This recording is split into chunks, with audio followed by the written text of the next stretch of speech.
Buenos días tengan todos ustedes. Vamos a tener este número 32 de diálogos tributarios. Lo vamos a dedicar a ver algunos temas vinculados a la tributación minera. En concreto, ahora les voy a contar un poquito la agenda, pero en concreto queremos hacer una revisión sobre lo que está pasando en el Perú y cómo hay otras implicancias fuera del país. Tengo para eso a una de las personas que más sabe del tema, creo yo, y no exagero, a nivel mundial. Él es Fernando Susunaga, es una muy buena persona, de esas profesionales entrañables, correctos, con quien uno se puede sentar a conversar con total honestidad y siempre sale el elemento conceptual primero y luego la decisión práctica. Fernando es socio especializado en asuntos tributarios y corporativos de el estudio Susunaga, que es uno de los estudios más importantes hoy día en el Perú. Ha sido reconocido por muchísimas organizaciones de estas que miran las élites de abogados, y ya no voy a decir cada año porque si no Fernando se va a molestar conmigo. Él ha sido presidente también del Comité de Asuntos Tributarios de la Sociedad Nacional de Minería, Petróleo y Energía en el Perú, en dos oportunidades, entre el 2013 y 2017 y a partir del 2019. Ha sido además presidente del Instituto Peruano de Derecho Tributario, el IPDT, en el periodo 2011 y 2013, y además ha sido presidente del Instituto Latinoamericano de Derecho Tributario, el ILAT, en el periodo 2013 al 2015. Es además profesor de la Pontificia Universidad Católica, tiene un magíster en investigación jurídica por nuestra casa de estudio y tiene algunos cursos de especialización en tributación internacional por el IBDF o Instituto o la Oficina del Buró Internacional de Documentación Fiscal, por la OECD, por la Universidad Austral y por la Universidad de Leiden. Además, Fernando es una de las personas, como les he dicho, más solventes que yo conozco en el Perú en materia tributaria y es sobre todo una gran persona. Querido Fernando, bienvenido al programa y me gustaría escuchar tus primeras palabras. Bueno, en primer lugar, agradecerte, Lucho, y la verdad que es el cariño que me tienes el que has exagerado en esta presentación. Y encantado, ¿no? Encantado y muy contento de estar acá para tratar un tema que, como tú sabes, es mi pasión, ¿no? La tributación y la minería. Entonces, muy bien, acá dispuesto a compartir todos los distintos aspectos de actualidad que conciernen a nuestra tributación y a su impacto con lo que es la tributación internacional. Muchas gracias, Fernando. No he exagerado en lo más mínimo. Todo lo que he dicho es lo justo y lo correcto. Y además te reitero mi enorme aprecio. Fernando, te propongo hablar sobre 4 temas. Me gustaría que nos cuentes un poco una introducción a los temas de la industria minera. Luego me gustaría tu opinión sobre la política fiscal, sobre los gravámenes en la industria, algunos problemas tributarios que creo que existen en la industria minera peruana, pero que pueden además ser importantes a nivel internacional. Y finalmente, siempre que el tiempo nos alcance, algunos otros temas vinculados, por ejemplo, el compliance en la industria minera y los tributos verdes, los bonos de carbón y las iniciativas de tributación verde, a ver si podemos completar el tema. Entonces, yo quería empezar, querido Fernando, preguntándote sobre cómo ha impactado el COVID a la industria minera y en concreto a la industria minera en el Perú. Quería empezar por allí. Sí, por supuesto.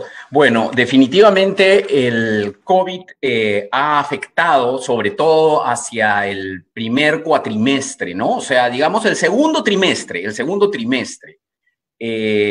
Definitivamente es una de las actividades que desde el sector hubiese sido ideal que no hubiese quedado paralizada, porque además manejan altos estándares de protocolos de seguridad ya por la actividad minera en sí, que hubiese permitido que no se produzca el bache que se produjo, ¿no? Acompañado a esto, pero fue una de las que igual entró casi al inicio de las actividades económicas. Paralelo a esto, las medidas que se dieron ya yendo a lo tributario, digamos, ninguna impactó a la gran empresa, ¿no? Básicamente fueron dadas a la mediana y pequeña empresa. Y en el sector minero, en donde los megaproyectos están protegidos con estabilidad. Las pocas que les hubiese podido aplicar no eran aplicables, como la suspensión de pagos a cuenta o la pérdida, la prórroga de la pérdida o las depreciaciones, ¿no? Por el hecho de tener contratos de estabilidad. Ya hacia el segundo semestre ya ha habido una reactivación, ya las unidades mineras están operando casi en su normalidad, lo cual ya augura una recuperación, ¿no? Esta es una buena noticia, Fernando, porque la minería debe ser uno de los espacios o de las actividades en el Perú que más ocupa la inversión extranjera, sea directa o indirectamente, por sector, digámoslo así, pero y además es uno de los rubros que más impacta en la recaudación también. Es Entonces, correcto. esta idea, esta situación de que la mayoría de las grandes operaciones están cubiertas por los convenios de estabilidad, ha hecho que en términos prácticos, salvo por la limitación propia de la economía, la minería haya seguido contribuyendo con sus obligaciones tributarias como si no existiera la pandemia. Eso es correcto, ¿no es cierto? Es correcto, es correcto. Y la pregunta que me viene a continuación es, este año definitivamente la industria no se va a recuperar. Digamos, no, este parón al que te has referido en el segundo trimestre no va a recuperarse este año. Pero ¿tú crees que el próximo año será un año de buena actividad minera en el Perú? Sin duda, porque ayudan mucho la composición de los precios, ¿no? Los precios, como nosotros sabemos, nosotros no somos, no generamos el precio. Es una industria tomadora de los precios que los marcan los mercados internacionales, ¿no? Y esa situación y el mayor consumo que está habiendo en la reactivación de la China y los buenos precios de nuestros principales metales, que además, gracias a Dios, somos polimetálicos, entonces eso hace que se augure unos años venideros buenos. Y claro, la gran preocupación es los nuevos proyectos, ¿no? Que no se agote el stock que está paralizado. Ese es el gran reto. ¿Y cuál es el problema para que el stock paralizado no se mueva, en tu opinión? ¿Qué es lo que está pasando? ¿Es un problema de riesgo de país? ¿Es un problema de crisis de gobernabilidad? ¿Es un problema de qué tipo? ¿Por qué esa preocupación? Ahí sí ya se mezcla con el problema de riesgo país, ¿no? Y el riesgo político. Y la viabilidad de Perú, a la sostenibilidad de Perú a largo plazo. Porque estas inversiones son de larga maduración. Entonces es un matrimonio prolongado, ¿no? Del que no te puede salir a los 2 años, no. Entonces estas decisiones sí exigen seguridades, ¿no? Entonces el sistema regulatorio que se vea amenazado, que es lo que viene pasando por situaciones políticas, eso desincentiva muchísimo y paraliza cualquier decisión. Es como que, por ejemplo, ahora, ninguna decisión para un megaproyecto va a poder ser tomada antes que se sepa ya cuál es el nuevo gobierno, ¿no? Y el nuevo gobierno que se elige en abril. Y dependerá mucho de esa situación. Entonces, eso es un poco, ¿no? Sí, básicamente eso. Sobre todo porque además nosotros tenemos nosotros declaramos, y sí lo tenemos dentro del Plan Nacional como un pilar de política de Estado, la competitividad. Pero esa competitividad no va digamos, tiene que ser no solamente declarativa, ¿no? Y tiene que estar acompañada con la seguridad jurídica. Y la seguridad jurídica viene con la estabilidad política. Correcto. Y a eso quería ir. En lo que podríamos llamar la sociedad civil, se juzgan mucho las actividades mineras desde la perspectiva del corto plazo, del momento histórico, pero no se mide el enorme riesgo que significa toda esta actividad a lo largo de un ciclo de negocio. Y por lo tanto, no tomar nota de ese proceso como que opaca un poco la razón de las opiniones en muchos casos. ¿Tú compartes esta tesis mía?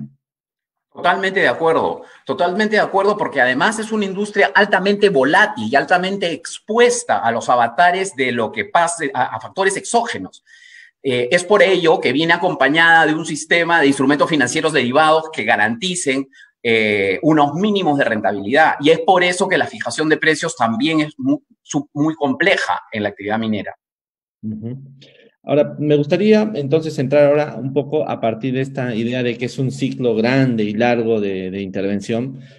A mí me había parecido importante dividir como, digamos, la reflexión y que la gente sepa los momentos del ciclo, ¿no? El cateo, la prospección, luego la exploración, luego el desarrollo y la explotación. Son momentos diferentes donde la entidad tiene una, digamos, estructura de contribución y de producción primero, o de entendimiento de su negocio y luego de tributación que cambia según estos ciclos, ¿no? Esto es así, Fernando, estamos hablando de ciclos, mejor dicho, de momentos diferentes y que va avanzando entre el azar y la acción para ver si seguimos al siguiente ciclo y al siguiente nivel.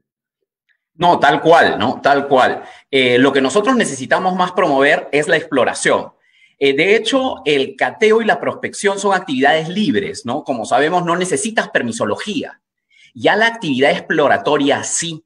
Uno de los grandes retos de la actividad exploratoria es que incluso se necesitan autorizaciones tales como consultas previas, que su extensión en el tiempo dificulta mucho la decisión, incluso para explorar, ¿no? Entonces, y además la exploración viene acompañada con lo que es lo más competitivo ahora a nivel mundial.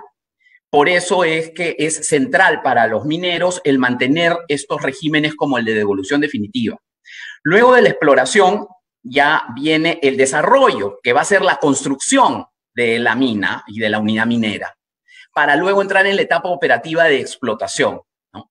Esto acompañado con que el sistema de transporte, que es especial, lo que es la labor general, también son actividades que necesitan de autorizaciones, son concesionadas por el Estado. La exploración, explotación, el labor general, el transporte, el beneficio, que es la autorización de la operación de la planta, son actividades que materias de una concesión, es decir, del otorgamiento de un acto administrativo del Estado, favorable en favor del empresario que realiza esta actividad, ¿no? Entonces, y bueno, de ahí viene la etapa de cierre, ¿no? Que la etapa de cierre viene acompañada, el cierre es un cierre progresivo, y ese cierre progresivo no se agota, además, no empieza el día que termina de operar la mina, ni termina poco tiempo después. Empieza mucho antes, empieza prácticamente cuando empieza a operar la mina y termina 20, 30, 40 años después, ¿no? Que es como se mira ya todo el ciclo. Por eso son ciclos que los tienes que mirar de 50 años, dependiendo obviamente de las reservas, pero en una mina buena me lo miras como de 50 años, incluyendo el cierre. Con lo cual, al inicio, en la etapa, digamos, de la exploración, tú tienes que tener un régimen que en teoría debería durar 50 años y no se te debería mover. O sea, tú tendrías que tener una seguridad jurídica de que el modelo tributario que va a aplicársete sea un modelo razonable o razonado, digamos, en ese número de años, ¿no es cierto? De acuerdo, de acuerdo. Y capaz por eso uno puede entender mejor en esta actividad que en otras la situación de que el empresario, el inversionista minero, se siente un poco atraído a comprar esa seguridad jurídica a través de los convenios de estabilidad tributaria o estabilidad jurídica. Esa es la idea de estos convenios, ¿no es cierto?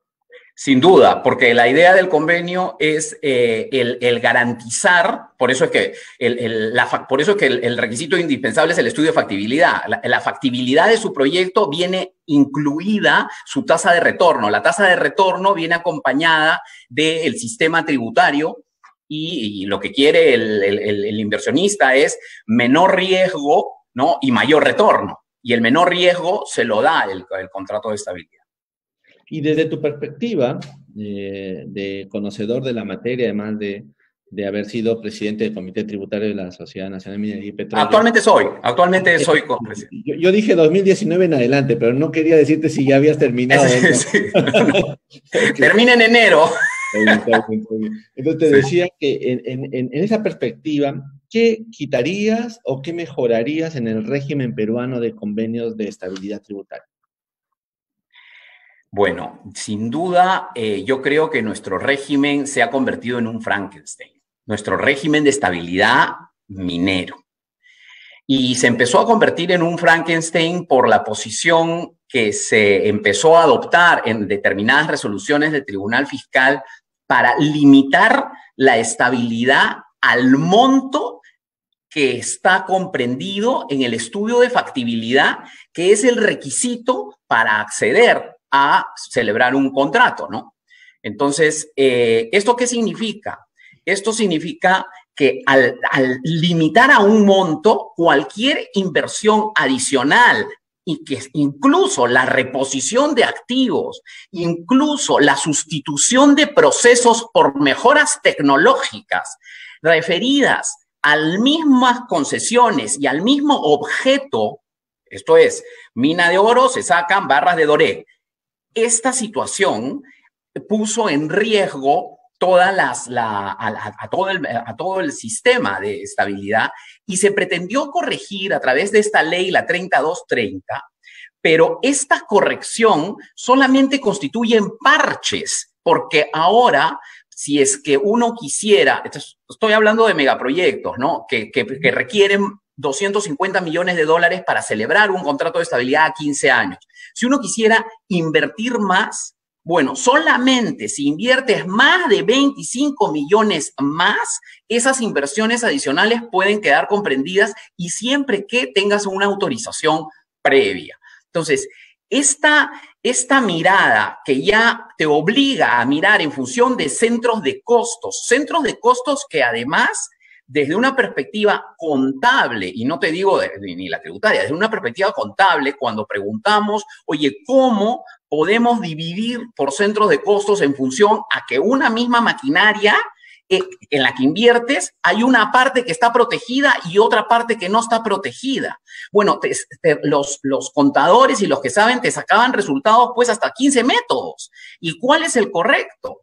No, entonces, eso implica inseguridad. Nosotros, a propósito, y digo nosotros en mi participación como Comité de Asuntos Tributarios de la Sociedad, a propósito de la Comisión de Gobernanza y de nueva Ley General de Medidas para hacer una minería sostenible, que lideró la señora Barrantes y que hizo todo un plan de minería sostenible que incluye un capítulo tributario, fuimos invitados como sociedad de minería para definir cuáles son las mejoras. Una de ellas que propusimos fue que estos contratos de estabilidad en favor de la certeza se asemejen a los contratos de estabilidad que tenemos para proinversión. Es decir, que cubran la persona jurídica y no únicamente un monto que está dentro de un estudio de factibilidad. Porque lo que genera al final unos contratos de estabilidad que están solamente circunscritos a un proyecto con una definición que no está acotada, generan justamente las dobles o triples interpretaciones. Y allí es donde están las contingencias. Entonces, yo creo que si bien ahora ya lo reglamentaron, está corregido, está mejor que las interpretaciones que vinieron saliendo del tribunal, porque finalmente ya han dado la puerta para que puedas nuevas inversiones incorporarlas, pero a partir de 25 millones. O sea, si inviertes 15 millones más, no sabes qué hacer con esos 15 millones más. Esta situación igual yo creo que debe ser materia de una reforma completa. Mantener los contratos de estabilidad, pero como no tienen problemas los de proinversión, que son mucho más que, ¿por qué? Porque ya es a la persona jurídica, ¿no? Y la pregunta es ¿por qué tenemos esta dualidad de modelos de convenios, de contratos de estabilidad? ¿Hay alguna razón? ¿Es histórica o es sectorial? ¿Por qué lo de proinversión fue por un lado y por qué lo de la se queda en parte? Sí. Yo creo que por dos razones. Primero, histórica. En la época de los 80, cuando querías promover, y comienzos de los 90, cuando querías promover la minería, diste esta ley de promoción minera y en donde incluiste un modelo de contrato de estabilidad que además te cubría, que es preexistente, porque que el de estabilidad minera al de proinversión, que además te cubría todo el régimen tributario. Entonces, no, te cubrían todos los impuestos, ¿no? Y claro, siempre con las contribuciones y las tasas habían distintas interpretaciones. En mi concepto, las tasas ni las contribuciones debieran estar incluidas, pero sí cubrían todos los impuestos. Y esto daba una ventaja con relación al que salió de Proinversión luego. Y al igual que pasaba en el sector hidrocarburos, ¿no? El sector hidrocarburos tenía su contrato de estabilidad, su estabilidad incluida dentro de su contrato de licencia, en su cláusula novena, pero en la ley otorgaba también un régimen de estabilidad que incluía todos los impuestos, ¿no? Dicho sea de paso, en el caso del sector petrolero, sí se cuidaron mucho más en cuestión de regulación de lo que, hasta dónde alcanzaba la estabilidad, si tenías más de un lote o si las inversiones estaban destinadas a actividades distintas, a otras actividades distintas a la propiamente de hidrocarburos, que ha evitado que se tengan las contingencias que luego se han tenido en el sector minero, ¿no? Entonces, una razón es histórica, sí, porque se dieron en distintos momentos, pero también otra razón es la cobertura, ¿no? Y en el caso de la Ley General de Minería, vinieron acompañados de una serie de beneficios, sobre todo el de reinversión de utilidades, que luego fue derogado, pero que realmente, que digamos, daba una promoción especial al régimen de estabilidad de proinversión. Y normalmente lo que se hacía es que el régimen de proinversión se utilizaba para el accionista del proyecto minero, mientras que el propio proyecto minero utilizaba el régimen de la Ley General de Minería, que era una evaluación que se hacía, además, que se hace caso por caso, ¿no? Porque, por ejemplo, la estabilidad en materia de contratación laboral la tiene los contratos pro inversión, pero no la tiene la Ley General de Minería. Y no se puede superponer uno con otro en la empresa. Esa es mi interpretación. También hay otras interpretaciones, pero para mí la estabilidad, si tú tienes un marco normativo de acuerdo con un régimen, ya ese mismo objeto no puede ser sujeto de otra estabilidad. Pero sí, bueno. Yo comparto esa tesis también. Quería preguntarte antes de que se me pase, esta parte del trabajo de cateo y prospección que no tiene una regulación especial en materia minera, ¿debería tener alguna regla de cobertura o ninguno? No, ninguno porque no tiene daño ni impacto ambiental. O sea, lo principal para esto es justamente el cuidar el impacto ambiental y no lo tiene. Perfecto. Ahora me gustaría hacerte la gran pregunta de la noche, o de la mañana, perdón. La pregunta de la mañana es los gravámenes mineros en el Perú. Cuéntanos un poco tu posición sobre estos regímenes interpuestos, el impuesto especial a la minería, la regalía minera, el gravamen especial a la minería. Y luego me gustaría preguntarte con la absoluta honestidad con la que tú siempre respondes a mis preguntas. Me gustaría saber si sientes que con todo esto el Perú es realmente competitivo todavía o no es competitivo en materia minera en el mundo. Ya.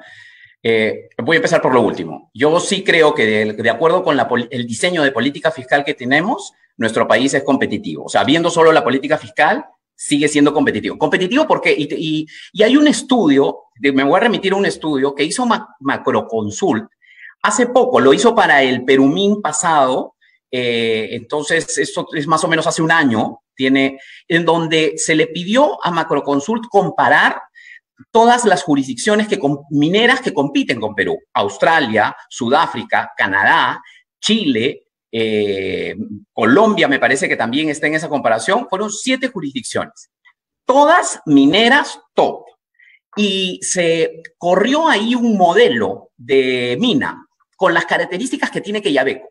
Y sobre esa base se hicieron distintos análisis, ¿no? El regulatorio, el ambiental, el social, el tributario. Y entonces, ¿en qué consistía el análisis? Solamente se considera el tributario, o sea, ¿qué pasa si solamente pones el tributario, si es que esto da una definición para alejarse de Perú o no? O sea, si solo se tuviera que decidir por la variable tributaria, no quedamos en el primer lugar como los más competitivos, pero tampoco en el último. Quedamos de la mitad un poquito después. ¿Por qué? Todas estas jurisdicciones tienen regalía.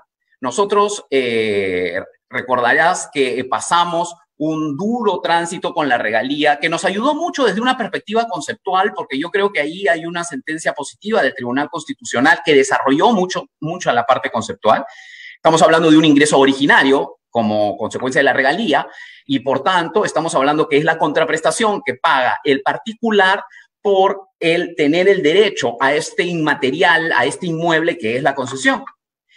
Y Y lo bueno es que el diseño que corrigió nuestra ley original, la 28258, fue para mejor, porque el original, el diseño original era uno que grababa sobre ventas. El grabar sobre ventas siempre en este tipo de actividades termina siendo regresivo, porque no acompaña a los buenos momentos y a los malos momentos. Nuestra legislación, al igual que la mayoría de estos 7 países, determina la regalía sobre utilidad operativa, no sobre ventas, ¿no? Y eso nos pone una ventaja con relación a esta jurisdicción. Luego, el impuesto extraordinario a la minería también ocurre lo mismo, o sea, grava sobre utilidad operativa. Entonces, va a acompañar la bonanza y va a acompañar también las situaciones difíciles, ¿no? Y bueno, el impuesto a la renta, ¿no? Entonces, yo creo que por ese lado nosotros estamos bien, ¿no? Con la justa, pero bien. No hay una decisión de ir por un país y descartar Perú por la situación tributaria. Lo que nos complica a nosotros es, uno, las exacciones que han venido produciéndose antitécnicamente, que afectan básicamente al sector minero, como el fondo de jubilación mineroenergética, que es un gravamen también sobre la utilidad, pero ya es una adicional. Y luego están estos cargos tipo FICE, tipo CASE, son cargos adicionales, la contribución a la OEFA, que la discutimos judicialmente. ¿Por qué? Porque su parámetro no es, pues, el costo del servicio de supervisión, sino su parámetro son las ventas. Entonces, ahí tú tienes un problema constitucional también. Esas situaciones sí creo que afectan. Y un tema particular, pero del cual es muy difícil porque no tengo la respuesta para salir, que no tienen las otras jurisdicciones, que es la participación en las utilidades. Porque nosotros en minería tenemos 8% de participación en las utilidades, que además, sabiendo que la mayoría de nuestros proyectos responden o pertenecen a inversionistas internacionales, esto no puede ser acreditado como un impuesto en sus respectivos países. Entonces, este 8% no puede constituir crédito en las medidas unilaterales, olvídate de los convenios, pero ni en las medidas unilaterales de cada uno de los otros países, porque no se considera impuesto pagado, porque es una participación en favor de los trabajadores. Por tanto, yo creo que esos son los dos temas, que son los dos peros. En términos generales, mi respuesta es que sí, somos competitivos, pero que el gran problema es la aplicación que estamos teniendo de ese diseño de política fiscal. Y que es de lo que vamos a hablar ahora, que es cómo ya tienes ese diseño de política, tributo creado. Ahora, de ese tributo creado al tributo cobrado, ahí es donde hay una serie de cuestiones de vacíos que están generando más el ahuyento a la competitividad, ¿no? Nos están sacando de la competitividad, porque somos menos predecibles, porque nuestros conflictos no terminan nunca, porque los intereses y las sanciones nos comen, porque las dualidades de criterio no se aplican, etcétera. Entonces son ya más que el diseño, es la aplicación de esa política.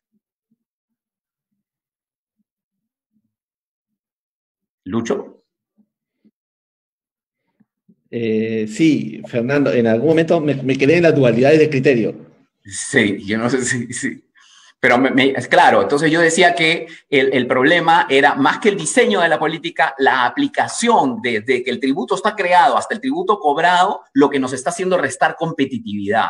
Porque hay poca certeza, porque nuestro sistema de controversias demora mucho, y porque no es predecible tampoco, porque hay los famosos precedentes contradictorios, porque lo que se resuelve en casación no vincula al tribunal fiscal, porque por más que sí lo vincule en mi concepto, en la práctica no lo vincula porque no hace lo que dice el Tribunal Constitucional o la Corte Suprema en casación. Entonces, eso es lo que creo que más afecta en la actualidad. Entonces, Fernando, si te estoy siguiendo bien en tu reflexión, el problema vendría a ser la interpretación de la norma. Y aquí viene mi pregunta. la Ley General de Minería tiene 40 años, ¿no es cierto? Y el título referido al régimen tributario, creo que con excepción de lo concerniente a los contratos de estabilidad, no ha tenido mayor desarrollo o actualización normativa, si recuerdo bien. Es correcto. Entonces, te pregunto si consideras que es necesario efectuar modificaciones, introducir definiciones o normas aclaratorias, o en realidad es necesaria una nueva ley general de minería. Estoy aquí un poco preguntándote como con la Constitución. ¿Necesitamos una nueva Constitución o una mejor Constitución? Exactamente igual. ¿Necesitamos una nueva ley general de minería o una mejor ley general de minería? Necesitamos una mejor ley general de minería, no necesitamos una nueva ley general de minería. Nosotros, digamos, las inversiones que hoy tenemos se las debemos a esos 40 años de la ley general de minería con que contamos. Hay que perfeccionarla en algunos aspectos de todas maneras, pero en mi concepto yo creo que es una buena ley general de minería.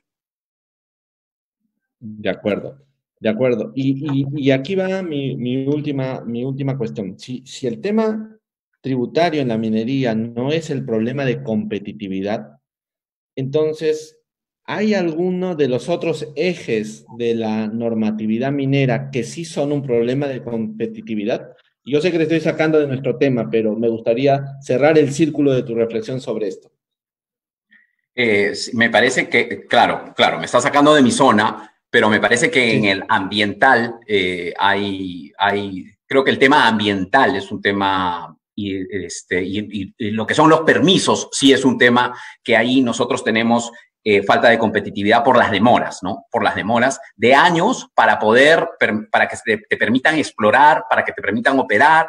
Tenemos esta limitación absurda de que los extranjeros no pueden tener concesiones en los 50 kilómetros de las fronteras, que ya no y que necesitan un decreto supremo especial. Ese decreto supremo especial no se otorga en los últimos 15 años, creo que ninguno.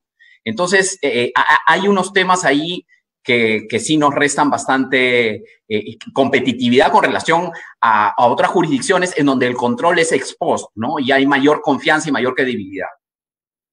Uh-huh. Quisiera pasar sobre la tributación minera en su relación de los temas internacionales. Mi primera pregunta sobre este punto, Fernando, es sobre los establecimientos permanentes. Hemos cambiado la regla, mejor dicho, hemos establecido una definición de establecimientos permanentes en la ley del impuesto a la renta, mirando a los convenios, creo yo, fundamentalmente, y no hemos visto lo que eso puede significar respecto de la actividad minera. ¿Encuentras tú problemas en la definición y en la práctica sobre establecimientos permanentes en el Perú en relación a la actividad minera? Mira, sí, pero digamos, pero quiero dividir mi respuesta en dos partes.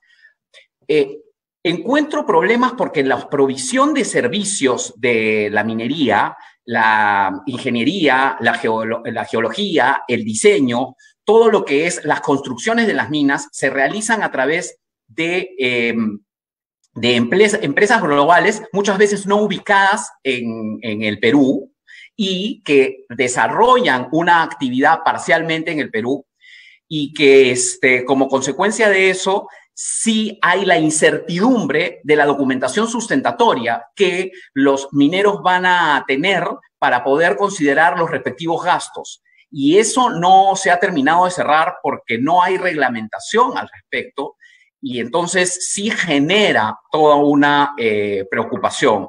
Ahora, la preocupación mayor, que la vamos a conversar un poco después del sector, es los establecimientos permanentes que podemos generar las compañías mineras, las compañías mineras peruanas en el exterior, porque los productos que nosotros producimos son productos semiterminados y no terminados. Y la última etapa se desarrolla fuera de Perú. Y ahí sí, las refinerías, recordemos que nosotros tenemos 3 refinerías, y de las 3, una es La Oroya, que está cerrada hace 500 años. Entonces nos quedamos con Cajamarquilla y nos quedamos con Moquegua. Y entonces el 70% de la producción de cobre, que es el gran producto peruano, luego también el oro, ¿no? Pero el cobre sale como concentrado. Entonces se termina fuera. Ahí sí creo que, y ya lo vamos a ver en el momento en que hablemos de exportación y de venta de minerales, que se están generando unos huecos muy fuertes, ¿no? Sobre todo, además, a propósito de pronunciamientos del Tribunal Fiscal recientes, que están causando más complicación. Sí, yo pensaba si la regla de antifragmentación que introdujo, perdón, la acción 7 del Plan BEPS está impactando en los proyectos y servicios llevados a cabo por subcontratistas mineros. ¿Has visto, en tu experiencia, has visto algo de esto? Lo que pasa es que ya frente a eso, lo que está ocurriendo en la práctica es que las empresas se están estableciendo en el Perú. O sea, se están constituyendo como personas jurídicas en el Perú para evitar la contingencia. Y parte de las contrataciones que se están haciendo ya exigen que solamente contratar con una compañía peruana. Y entonces el minero no se llega a ser el problema porque finalmente va a estar con una compañía peruana. En la práctica es como se ha solucionado. O sea, digamos, hay una domiciliación a la mala producida por una norma que no ha sido reglamentada. Tal cual, tal cual, tal cual. Está bien. ¿Cuál es el problema? Cuéntanos un poco entre la cesión minera y la cesión de posición contractual en la industria, porque ahí creo que hay un problema alrededor de la interpretación justamente de SUNAT y del Tribunal Fiscal. ¿Tú crees que la cesión de posición contractual califica como una enajenación de intangible, por ejemplo? Cuéntanos un poco si tienes una opinión sobre este punto. Ya.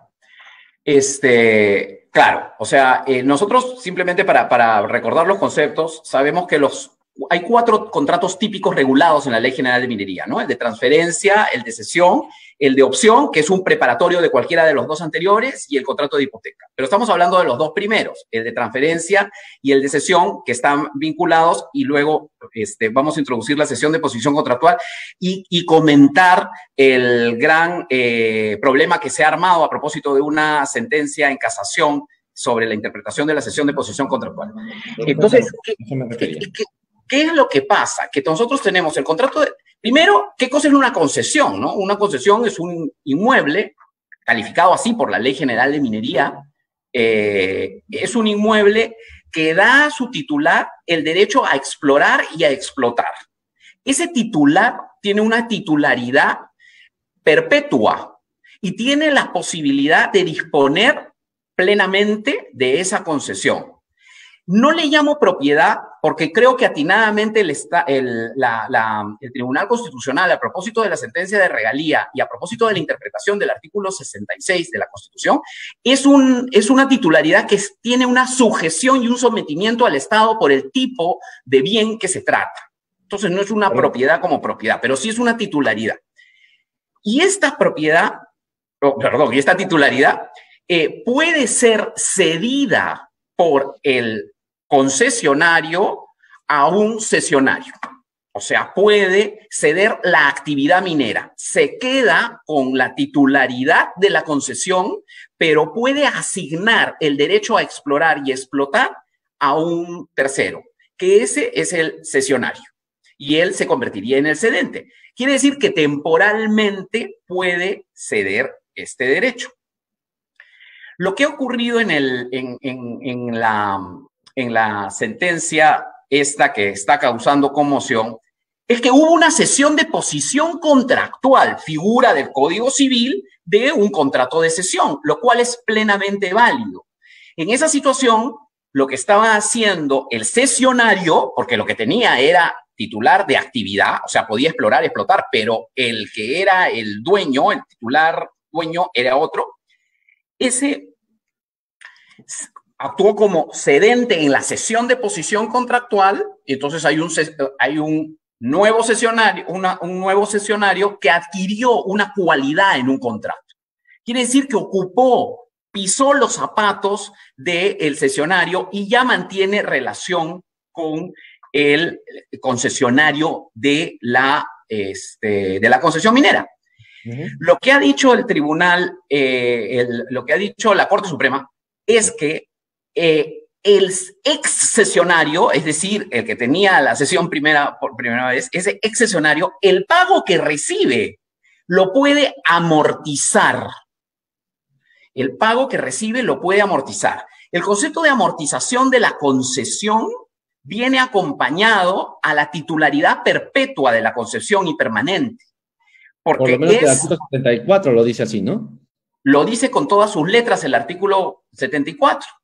El precio pagado por adquirir una concesión se amortiza durante el plazo de la vida útil de la mina a partir de la producción mínima obligatoria. Este es otro rollo que de repente después lo comentamos porque la verdad que ahí se tiene que cambiar.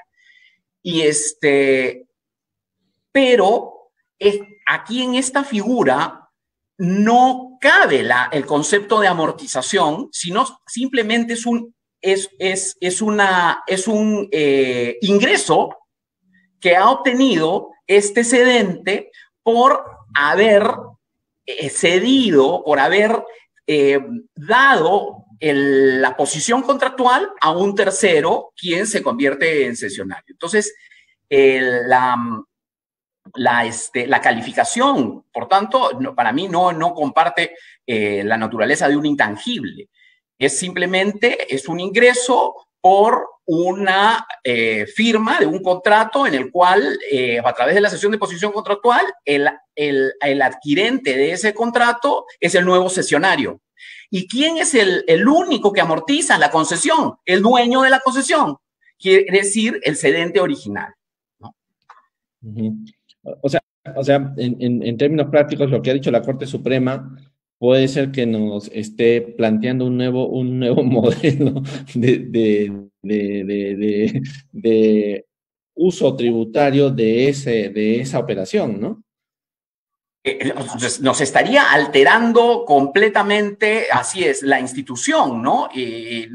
La verdad es que, claro, aquí ya un poco, como comentábamos en la Sociedad de Minería, Petróleo y Energía, finalmente, como el Tribunal Fiscal no hace caso a las sentencias de la Corte Suprema, en este caso favorece que no haga caso, porque el Tribunal Fiscal lo tiene clarísimo. Recordemos que este caso es un caso en donde el Tribunal Fiscal dio la razón al contribuyente. Este caso lo lleva y lo judicializa SUNAT, ¿no? Y esta es la consecuencia de eso, ¿no? Y ahí hay otros problemas en la conflictividad que nosotros, como Sociedad de Minería, tenemos un tema por esta irrestricta posibilidad de la Administración Tributaria de recurrir contra las resoluciones del Tribunal Fiscal. Sí, yo me acuerdo haber estado en una reunión donde se discutió eso, efectivamente.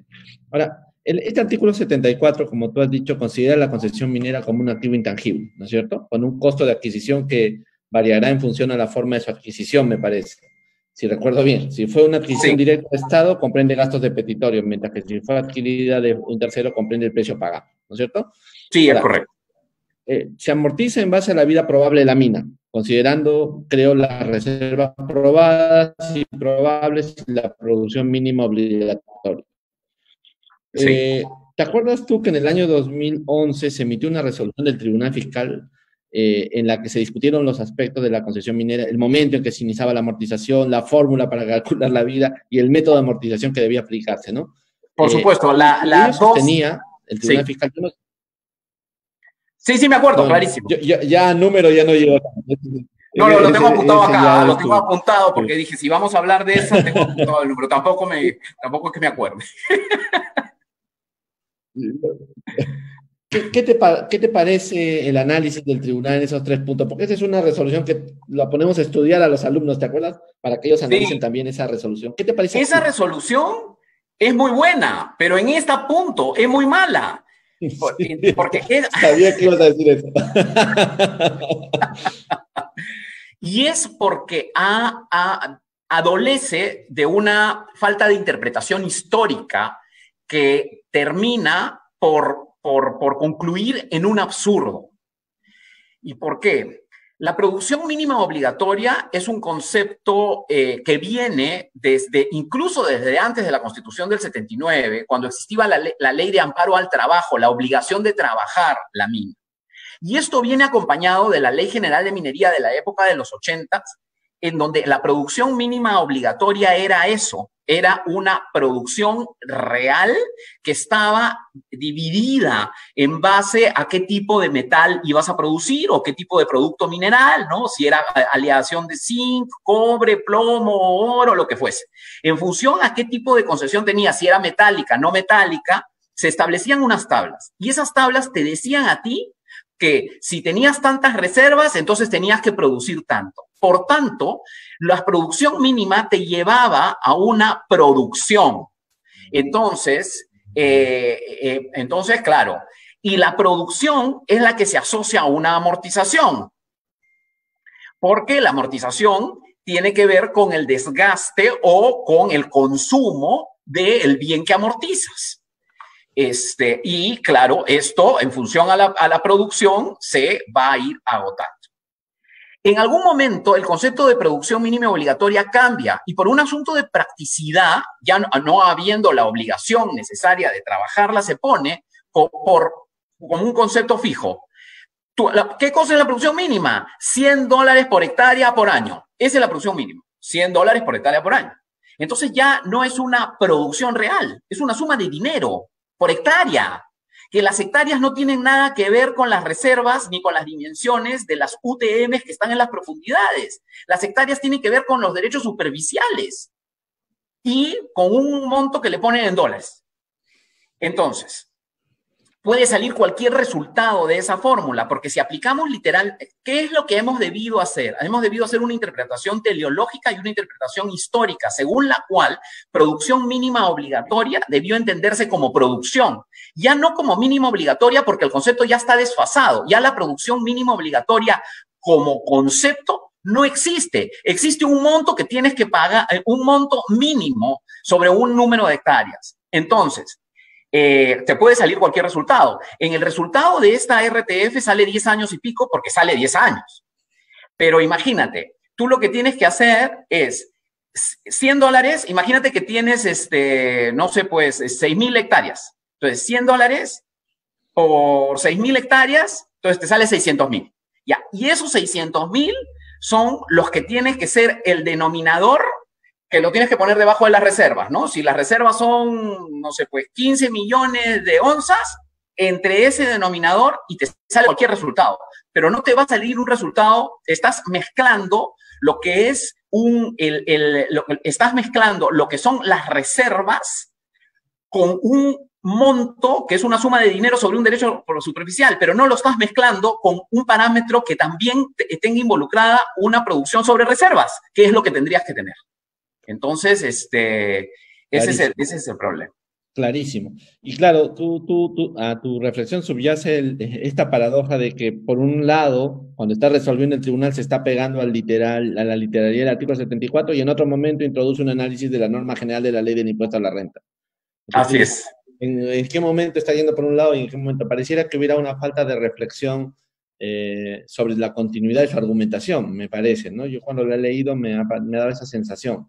Compartes también tú esa tesis, ¿no? Totalmente de acuerdo. Totalmente. Y cuéntanos, Fernando, en los gastos de exploración, que son otro problema, un enorme problema. ¿Necesitamos una definición legal de gastos de exploración o no? Yo no creo. Yo creo que la definición, porque de hecho hay una definición muy general, pero de hecho tenemos una definición en la Ley General de Minería. Y porque la Ley General de Minería te dice qué cosa es exploración, ¿no? Y te dice que la exploración es la actividad minera tendente a demostrar dimensiones, posición y características mineralógicas, reservas y valores de los yacimientos. Es la etapa, y tenemos la etapa de la exploración. De la exploración, ajá. Claro, que es la etapa de exploración. Y a esto también tenemos definiciones técnicas como el Código de York que ya ayudan, la norma, los códigos estos ayudan a esclarecer. Y tenemos también definición de desarrollo, porque este es el tema que se mezcla con el desarrollo, ¿no? Que es la operación que se realiza para hacer posible la explotación del mineral contenido en un yacimiento, ¿no? Los problemas que tenemos en exploración y en desarrollo son las amortizaciones, ¿no? Es decir, que tanto en exploración como en desarrollo tenemos plazos especiales que son propios de esta actividad extractiva de larga maduración y que en el caso del desarrollo constituyen una ventaja porque puedes amortizarlos hasta en 1, 2 o en 3 años, ¿no? Entonces, yo no creo que se deba hacer una definición, porque además tampoco podemos poner los elementos. Se tiende mucho a decir, oye, es desarrollo porque estamos haciendo un camino, o es desarrollo porque se está haciendo un socavón. Pero no es desarrollo si tú ves un bien del activo o ves una construcción. De repente ves una construcción como el caso del reasentamiento, ¿no? Que fue toda la construcción de un pueblo en otra zona, ¿no? Entonces, el análisis que se tiene que hacer en función a cada una de las etapas es un análisis funcional, o sea, ¿para qué está destinado? ¿Para qué se está haciendo? Al margen de lo que estás haciendo o del objeto que se está haciendo.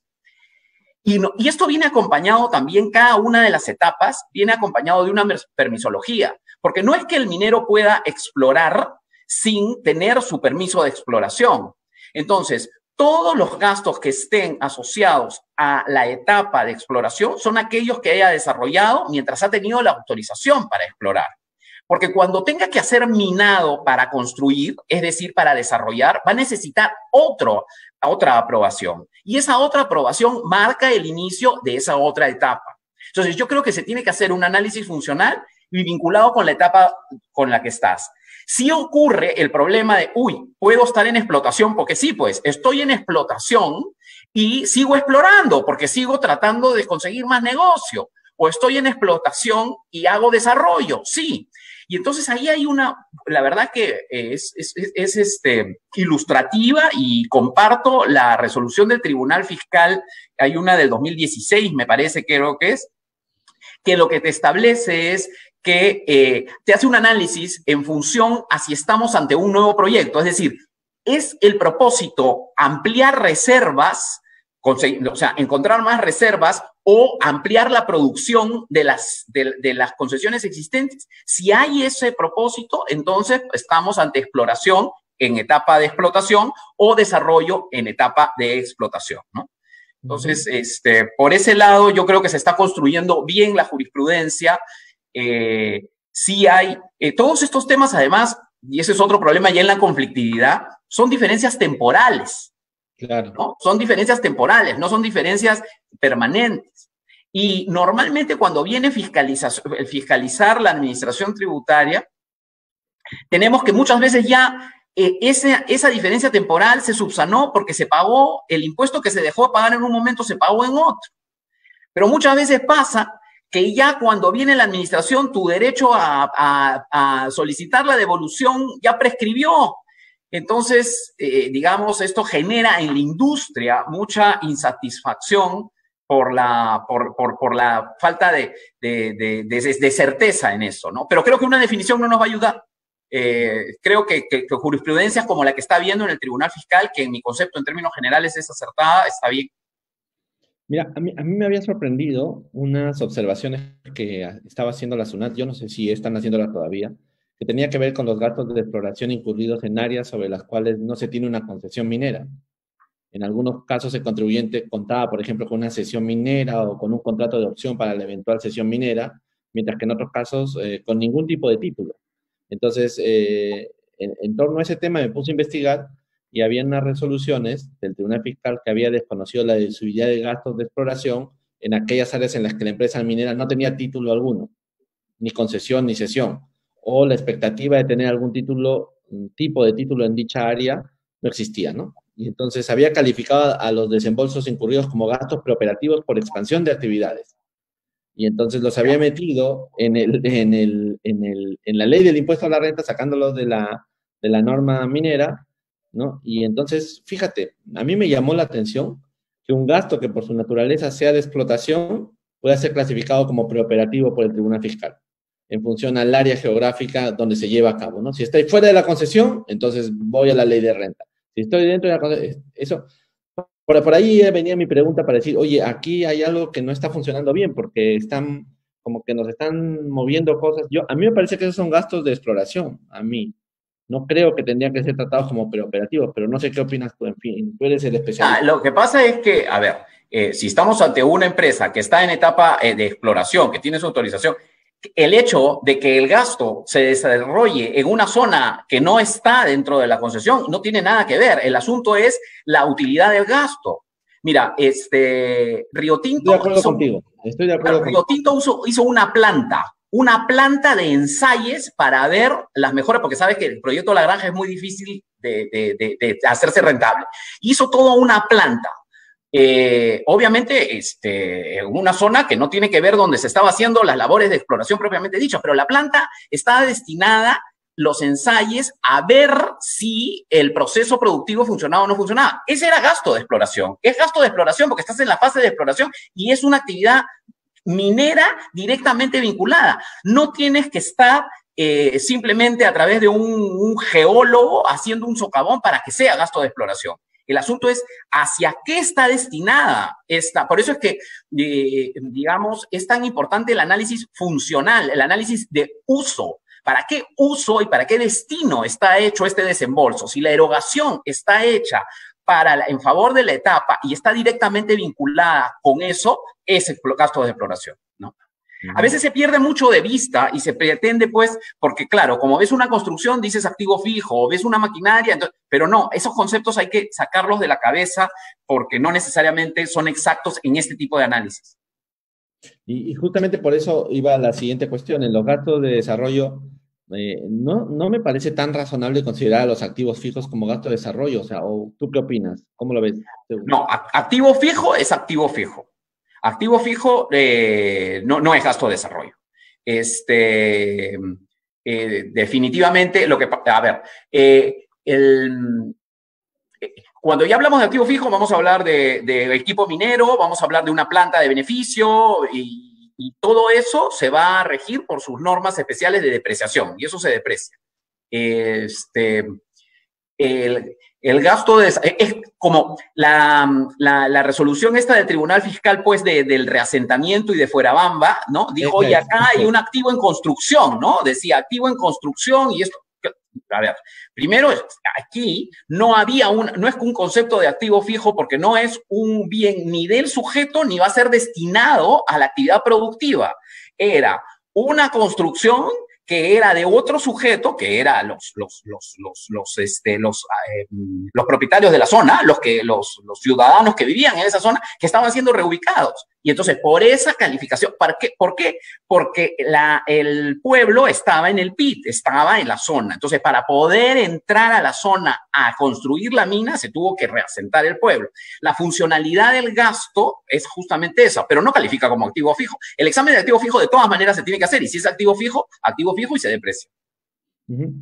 Estaba yo, a propósito de la RTF que traías a colación, había una RTF, no me acuerdo si es del 2017 o 2017, que definía gastos de desarrollo, ¿no? Y hablaba algo así como actividades ejecutadas con posterioridad a la etapa de exploración y destinadas a hacer posible la explotación del mineral. Y daba algunas citas, ¿no? Remoción de tierra, escombros, sí, rocas, desperdicios, sí, de material estéril, perforaciones, voladuras, etcétera, ¿no? Sí. Entonces, la pregunta era siempre los túneles, las rampas, los caminos internos que califican como activos fijos desde una óptica contable, bajo esta hipótesis del Tribunal Fiscal, acabarían siendo gastos de desarrollo y por lo tanto sometidos a esa regla, ¿no es cierto?, que tiene la ley del impuesto a la renta. Pero yo veo que tú dices, no, hay que diferenciar esto claramente. Así es. Sí, yo creo que ahí no debió hacer ese enunciado, porque depende, pues, depende. O sea, depende de cuánto conoces el tema, ¿no es cierto? Porque acá sí decía, pues, ¿no? Destinados a hacer posible la explotación del mineral, decía, ¿no? Efectivamente. Tales como remoción de tierra, claro. Ese es. ¿No? Sí. Remoción de tierra, escombro, roca, desperdicio, desmonte, material estéril, o sea, desbroce. Depende también, puede ser que el desbroce sí, puede ser que el desbroce no. Las perforaciones, las voladuras, la construcción de galerías, las mangas. O sea, claro, de ahí ya está diciendo los caminos, ahí depende, pues. Ya no. Túneles, rampas. Sí. ¿No? Exacto, exacto. Entonces, aquí de repente también convendría definirlo, ¿no? Porque lo que pasa es que se está cruzando la ley de renta con la ley de minería no tiene sus reflexiones, entonces este es un campo de batalla conceptual. Sí debería haber una definición general, ¿no? No debería haber una lista taxativa, ni mucho menos, de los bienes que queden comprendidos, pero sí una definición general, yo creo que sí ayudaría, ¿no? O sea, en este caso sí. Correcto. Exactamente, no una lista cerrada, porque entraríamos pero sí un concepto, digamos. Ah, sí, un concepto, sí. Exactamente. Sí, porque en el desarrollo está muy abierto. Exactamente. Porque yo me acuerdo que a finales del año pasado, la verdad es que ya con lo de la pandemia, no me acuerdo si es del año o del anteaño pasado, pero la SUNAT había publicado un informe, ¿te acuerdas? Que sostenía que la amortización debe aplicarse de manera lineal o proporcional. Y para ello señalaba que la referencia a la Ley General de Minería, perdón, a un periodo de tiempo debe entenderse como una en la que la amortización se aplica de manera lineal, ¿no? Sí. ¿Qué te parece esta idea?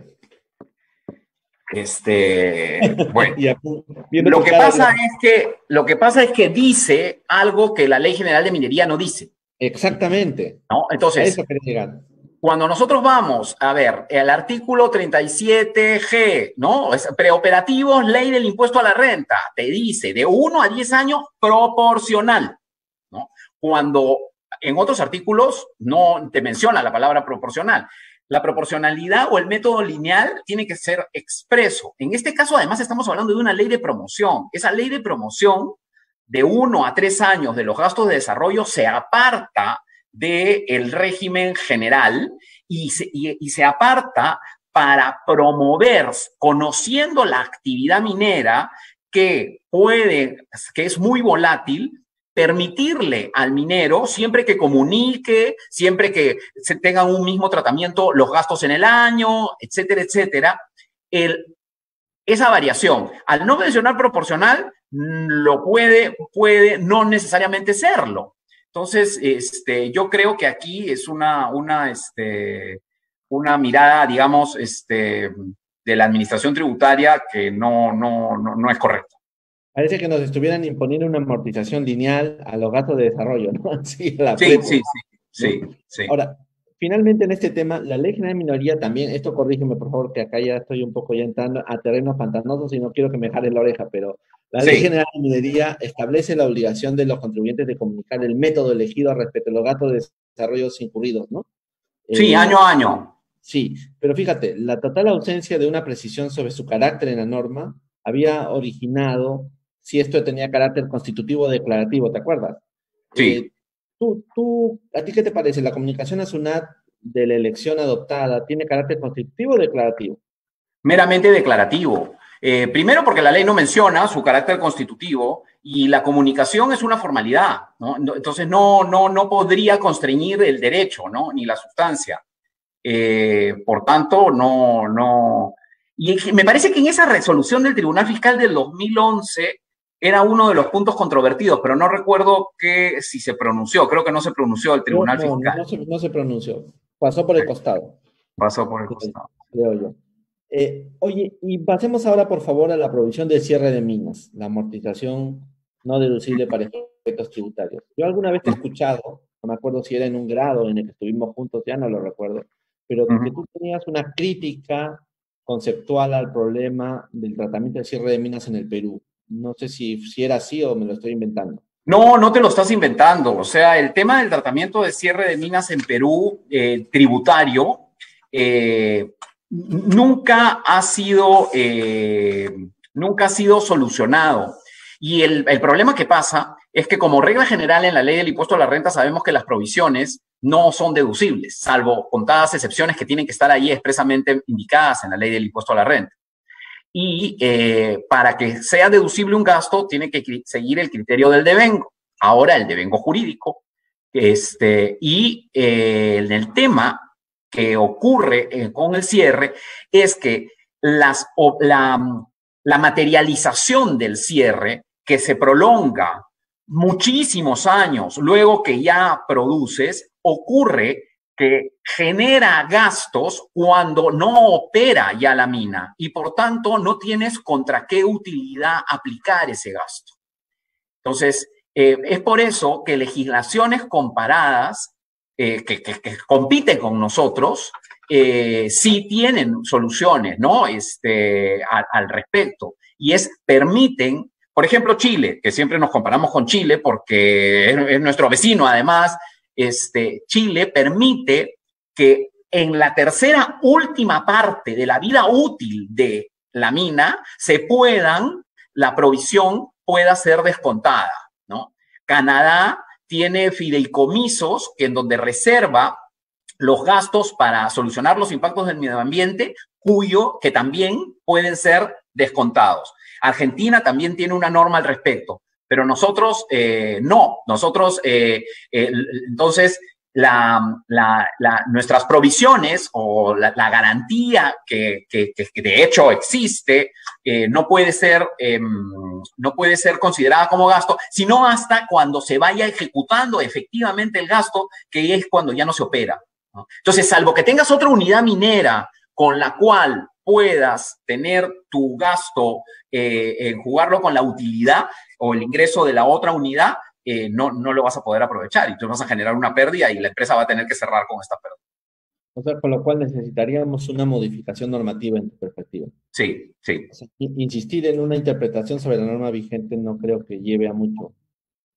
Porque hay personas que dicen, no, vamos a insistir en que no puedes desconocer la deducibilidad y la depreciación de la provisión por cierre de minas, ¿no? Sí, pero yo no comparto. Yo creo que actualmente no tenemos derecho. Ya. ¿Y tú crees que es sostenible el conocimiento de este concepto también para efectos de estas otras tributos, el IEM o las regalías mineras o el GEM? Porque estas normas se remiten a la contabilidad, ¿no? Para calificar a costos y gastos. No sé si has visto ese tema. O sea, si podríamos usarlo para esos casos. Porque también ahí podríamos discutir de que como esas normas hablan mucho más de la contabilidad, ahí las provisiones contables podrían ser mejor aceptadas que la ley del impuesto a la renta. Ok, en la determinación de la utilidad operativa para Exacto. los gravámenes, yo creo que ahí Exacto. sí puede haber un espacio mayor de discusión. Perfecto, perfecto. Ahora vamos al tema, salvo que tú quieras, hemos visto que hay varios temas sobre los cuales hay que arreglar y si tomamos a luz tu foco de dirección del inicio de la reunión, de que el problema es la incertidumbre frente a la interpretación de la norma, pareciera que hay muchas cosas ahí pequeñitas que hay que ajustar, ¿no es cierto? Fundamentalmente para dar certidumbre, porque compartirás conmigo la idea de que esto de estar 15, 20 años discutiendo en un tribunal no lleva a nadie. ¿No es De cierto? No ninguna manera, lleva a ningún más que lado. restarnos competitividad y nada, ya estamos teniendo arbitrajes internacionales en materia tributaria, que eso es lo que menos queremos, ¿no? Correcto. Entonces, pasemos al tema de la exportación de minerales. Acá tenemos un problema grande, ¿no es cierto? Tú puedes plantearnos primero el problema que está ocurriendo en la relación de la renta de fuente peruana y la renta de fuente extranjera. Empecemos por ahí, si te parece. Sí, perfecto. Sí. Bueno, como introducción, sabemos que nuestro producto minero en general, nuestro producto minero no es uno terminado, es un semiproducto, es un producto que está sometido a un proceso adicional afuera para convertirse en metal. Entonces, ¿qué es lo que hacen las unidades mineras normalmente para evitar además contingencias? Lo que hacen es venden el producto, por ejemplo, si se trata de oro doré, no, porque no es oro, sino es doré, porque tiene que ser refinado fuera, venden el doré. El doré es lo que sale de Perú. El doré es lo que acompaña a la DAM, se dice doré, ¿no? O sea, no se pone el oro refinado, se pone doré. Y entonces hay una coincidencia entre el producto que sale, el producto que se vende, y luego normalmente se vende a las refinerías de fuera, y a las refinerías ya colocan el producto y Perú ya no tiene nada más que hacer para cuidar para ser conservador, porque además hay que ser conservador no solamente con eso, sino también con el transporte, que es que el transporte, que siempre que es dentro de Perú, ya a cargo de la unidad minera local, el transporte de fuera ya a cargo de los de fuera, para evitar también todos los que son los servicios transfronterizos y cualquier involucramiento con el exterior, que ya nos ha generado al sector minero también otros problemas, como el caso del IGB, ¿no? Que se consideraban venta interna si es que el producto no lo vendías fuera del territorio. Y por tanto, nos grababan con IGB. Entonces, pero otras, que también es plenamente válido, lo que hacen es, el último proceso productivo se hace con la refinería. Terminan vendiendo oro, pero el proceso de refinación se hace en el exterior, ¿no? En esos casos concretos, como quiera que el centro vital, el centro de negocios es Perú, entonces como los contribuyentes han operado es como renta de exportación, por tanto renta de fuente peruana. aun cuando hay esta última etapa del proceso productivo que a través de un encargo a una empresa del exterior se refina en el exterior. Allí lo que ha concluido el Tribunal Fiscal es que hay una renta de fuente extranjera de la empresa peruana. Esto en una reciente resolución del Tribunal Fiscal de hace más o menos un año, ¿no? Acá la tengo justo.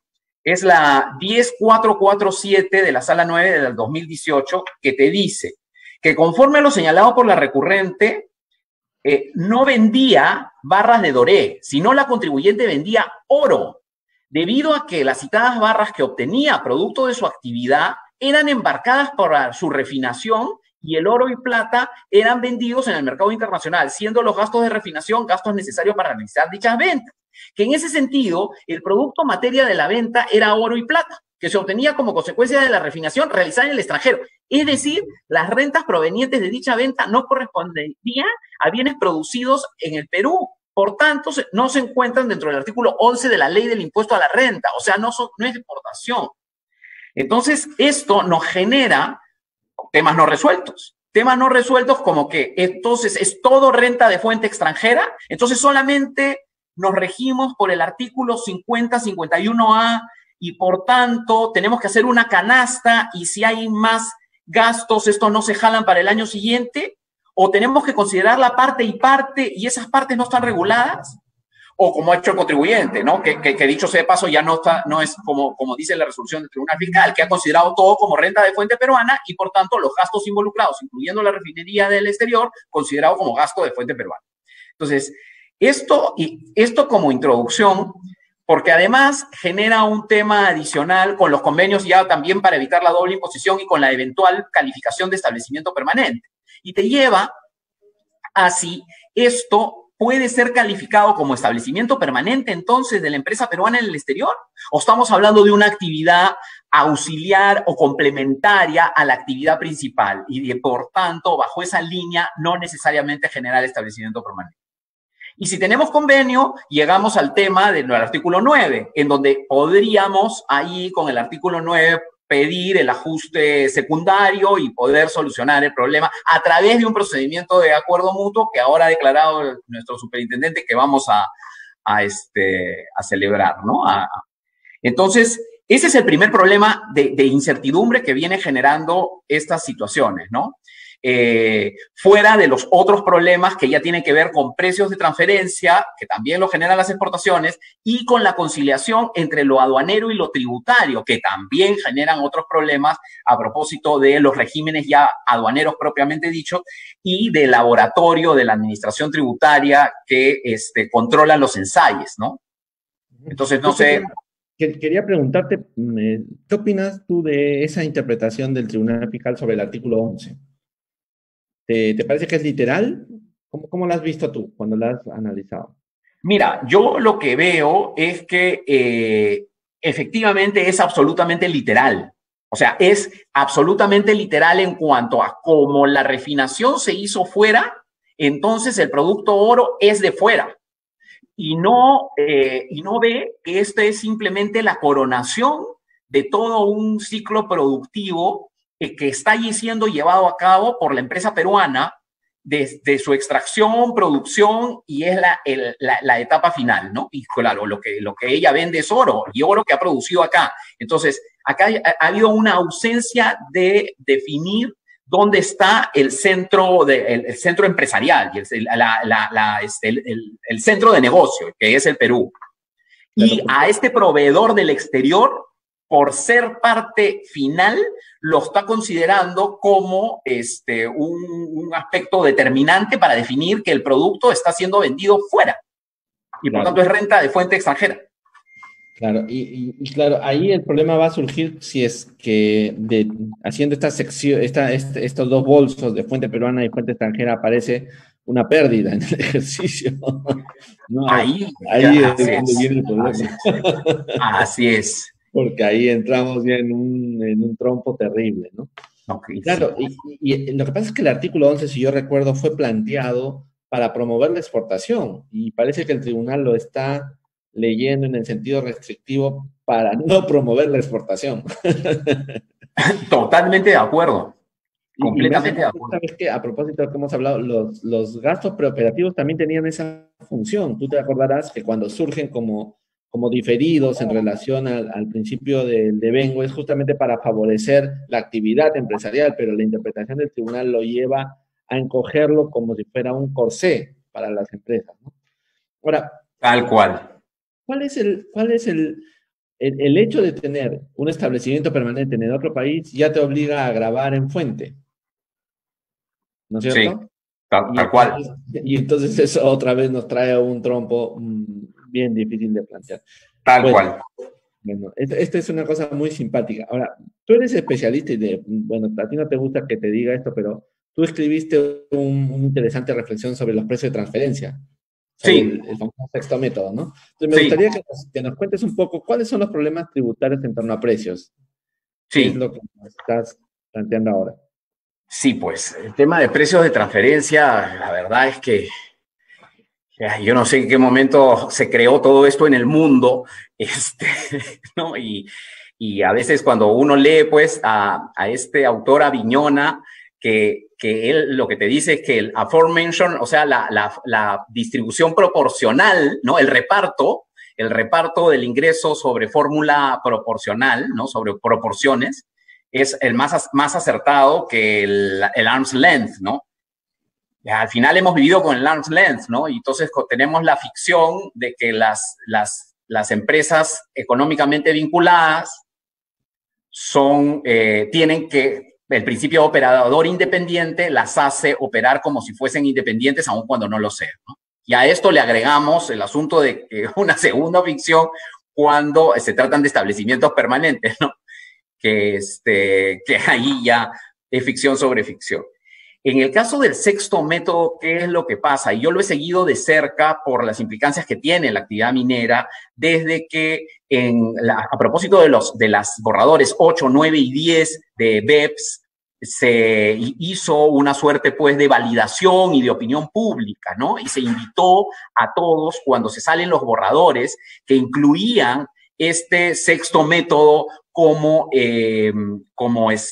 uno que iba a ser incorporado en las directrices. Y ese borrador lo que te establecía era mucho más duro de lo que quedó, pero ese borrador lo que te establecía era, te ponía la obligación de, en el caso de productos de commodities, para empezar, en el caso de commodities, la definición de commodity ya tiene un problema, porque nuestros productos mineros no son commodities. Commodity es el producto terminado, es el producto exactamente que se transa.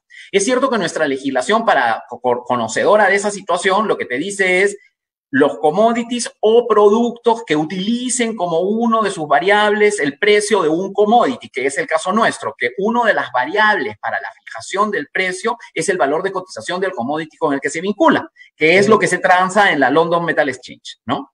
Entonces, lo primero era que consideraba forzoso el método para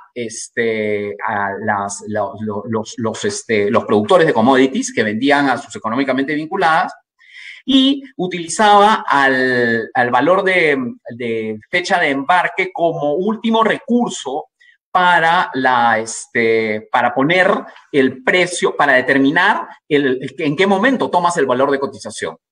Y por último, recomendaba que se hicieran unas guías para establecer los ajustes los ajustes de comparabilidad para llegar al precio del producto. Porque, claro, primero para empezar, cuando tú tienes un valor de mercado de estas cotizaciones, no es un valor transaccional, pues no estás comparándolo con una transacción, estás comparándolo con un cúmulo de transacciones. Y esa tercera parte, que los ajustes, además, cuando estás hablando de otro producto, que es nuestro caso, eso obliga a mayores ajustes, que tienen que ver ya con el producto no es refinado, le tienes que quitar la refinación el producto no tiene gastos de tratamiento porque no se ha tratado acá, le tienes que quitar ese gasto. Tampoco hay un transporte de ese producto hacia afuera porque nunca se refinó, entonces le tienes que quitar el transporte, le tienes que quitar el flete. Son los desembolsos no realizados. En minería nosotros hemos tenido esto es como una serie ¿no? Hemos tenido un episodio que se llamaba el rollback y teníamos una serie de contingencias. Ya, esta es otra versión, pero ahora en precios de transferencia, ¿no? Que eso es una siguiente versión de precios de transferencia. Entonces, cuando se aprueba el decreto legislativo del sexto método en el Perú, coge este borrador, es decir, se aplica como un método forzoso. Encima, solamente se aplicaba cuando beneficia al fisco, pero no al contribuyente, porque como estamos bajo la regla de que el perjuicio fiscal, entonces, no se aplicaba si es que el método beneficiaba, se ponía como fecha fija determinada a la fecha del valor de cotización de la fecha de embarque, ¿no? Entonces, yo creo que la regulación de ahora es una regulación mucho mejor porque ya admite que se va a utilizar el mejor método, el método más apropiado. Y muchas veces el método más apropiado no es el PCNC en su versión sexto método, sino muchas veces normalmente, y muchos usan, el margen neto transaccional. Y la situación es porque las diferencias que hay entre el metal y el producto son tales que los ajustes no pueden ser, no pueden ser efectuados. Porque recuerda tú que cada mina es distinta, hay factores endógenos del producto, que es la ley del mineral, está desde la tonelada húmeda que la tienes que llevar a la seca, están todas las condiciones, además de los gastos de tratamiento, de los gastos de refinación, y entonces las diferencias son tales que no permite hacer un método viable, fiable, por tanto se descarta el método. El gran tema que tenemos ahora, que no es que esté solucionado, es el examen que se pretende pasar para cambiar de método. Es decir, cómo para poder definir que el método más apropiado no es el PCNC en su versión sexto método, se tienen dos cosas. Uno, si estás en el PCNC, sexto método, y no quieres que se te aplique la fecha de embarque, tienes que comunicarlo 15 días antes del embarque. Eso es inoperativo para el sector, ¿no? Y 15 días antes del embarque no tienes toda la data para poder hacer detallar la operación, ¿no? Esto es algo que conciliado con la administración tributaria hay un entendimiento del negocio, pero bueno, se necesita modificación legal. O sea, son conscientes de que tenemos un problema en el que se tiene que variar legalmente, pero todo esto tiene que pasar por una modificación de ley. Pero el otro tema en donde sí no hay una coincidencia con la administración tributaria, porque la valla es muy alta, en los exámenes que se tienen que pasar o que se tienen que hacer para demostrar que el método más apropiado no es el sexto método. Esto es para demostrar y para poder salirnos del sexto método. ¿Y esto por qué? Porque se exige un análisis cualitativo y cuantitativo, y así lo dice el reglamento, pero tendría que modificarse.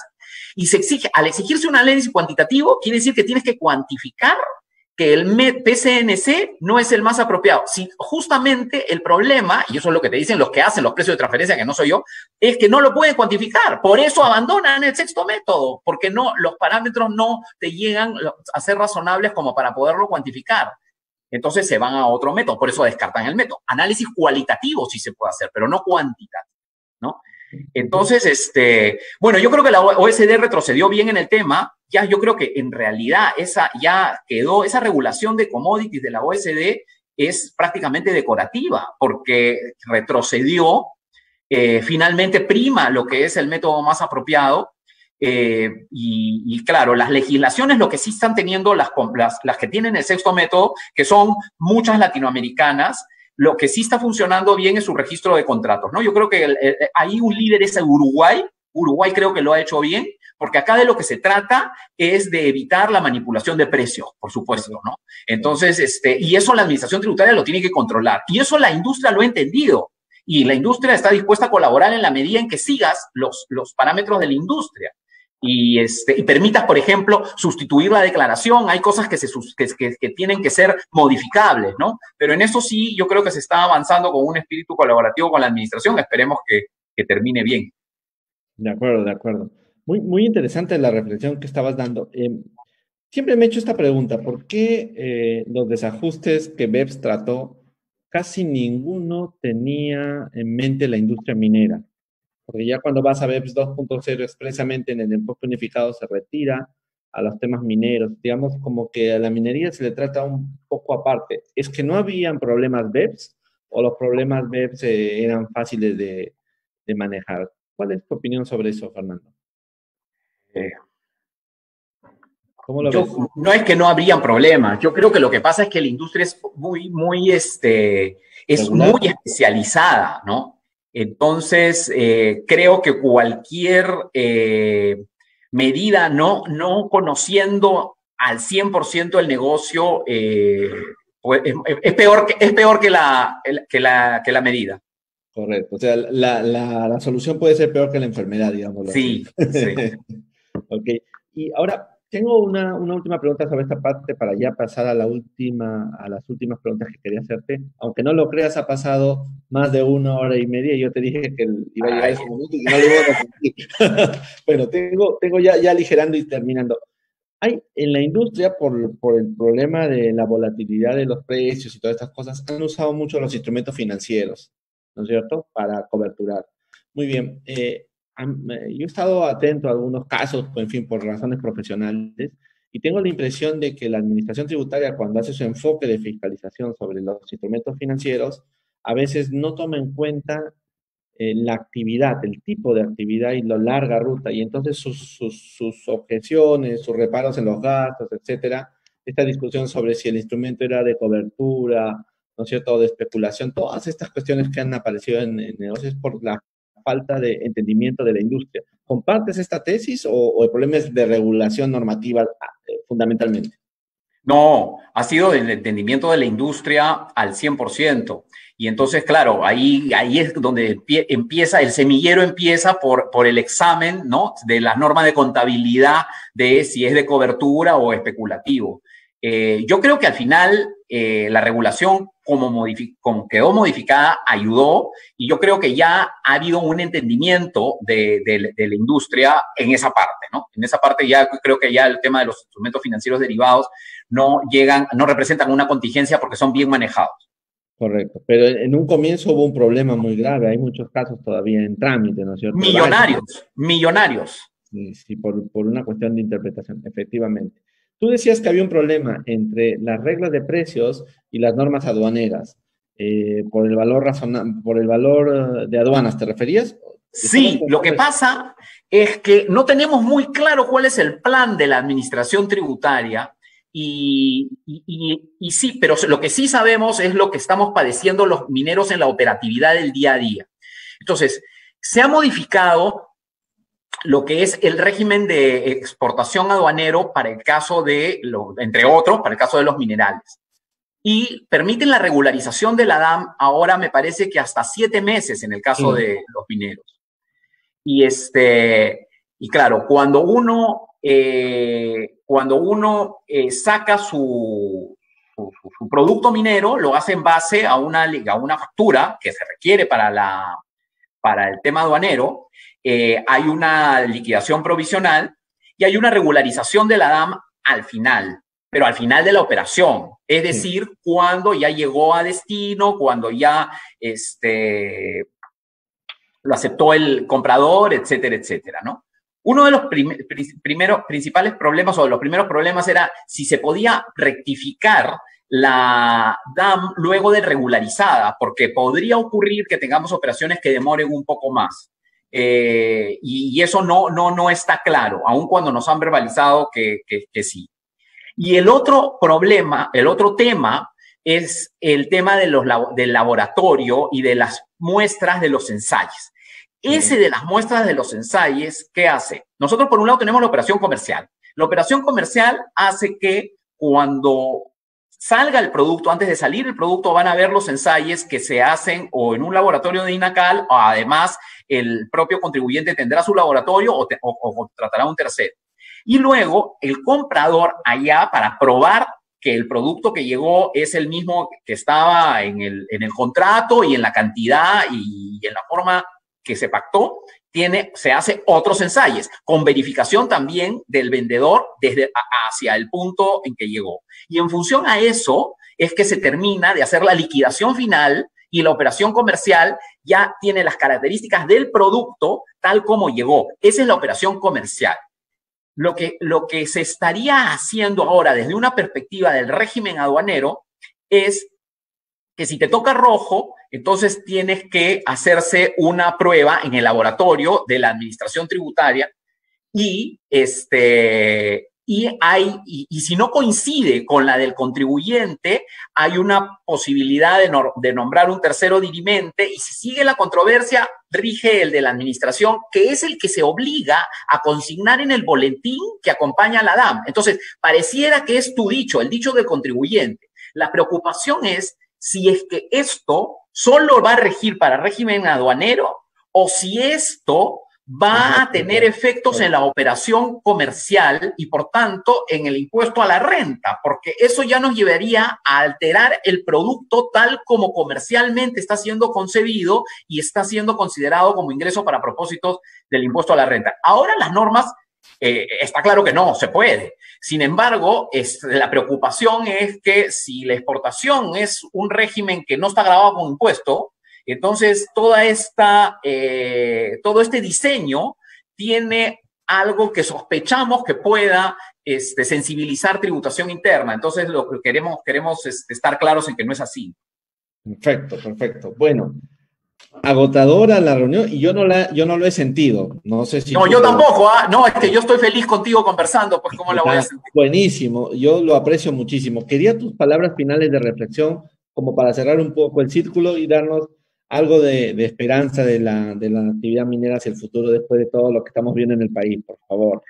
Sí, mira, yo la verdad es que veo, la industria minera es una industria que está al alza en los precios de los minerales y se vienen unas muy buenas épocas. Nuestro potencial geológico es único. Ahí nosotros somos polimetálicos a diferencia de nuestros competidores. Lo que sí es el tema regulatorio, que creo que nuestro diseño está bien, pero con la justa, ¿no? No es que tengamos un alto nivel de competitividad en cuanto a política fiscal, pero es bueno. Pero lo que tenemos que mejorar muchísimo es en medidas preventivas para evitar el conflicto y solucionar también, tratar de acortar el conflicto cuando ocurre. Veo yo como muy positivo fue para mí hace unas semanas escuchar al superintendente todo este trabajo que va a hacer del cumplimiento colaborativo, ¿no? Y mejorar el tema de las consultas particulares, mejorar el tema de los APAs, que son situaciones claves para el sector minero y para crear predictibilidad y certeza. Entonces, yo creo que esa tendría que ser la apuesta y bueno, y nada, pues apostar por seguir avanzando en la industria minera. Bueno, muchas gracias, Fernando, realmente por tu reflexión. Aprecio muchísimo que hayas estado hoy día con nosotros. Yo la he pasado fenomenal. Además, el color morado de tu terno me ha encantado, te lo confieso. Tengo que decir. Mira, ese es un efecto que tiene la luz de mi casa, porque la verdad es que estoy en mi casa, ¿no? Y las luces de mi casa son amarillas, entonces no son de oficina. Entonces salen los colores con que salgo y no es que sea de ningún partido, ¿no? No es que me haya afiliado a ningún partido tampoco. Pero a mí me ha encantado el color morado. Muchas gracias. Bueno, quiero agradecerles a ustedes también por haber participado. Ha sido una reunión extraordinaria. Hemos aprendido un montón con Fernando. Muchísimas gracias. Y espero tenerte en algún otro momento ya el próximo año en el programa para conversar del otro tema que a ti te gusta tanto, que es la tributación internacional, ya sobre otras industrias, sobre otras cosas, pero ya eso vendrá en otro momento. Muchas gracias, Fernando, por estar con nosotros. Y a ustedes, amigos, hasta la próxima edición de esto. Nos estamos viendo. Adiós, Fernando. Que tengas un buen día. Hasta luego. Adiós. Igualmente. Gracias a todos.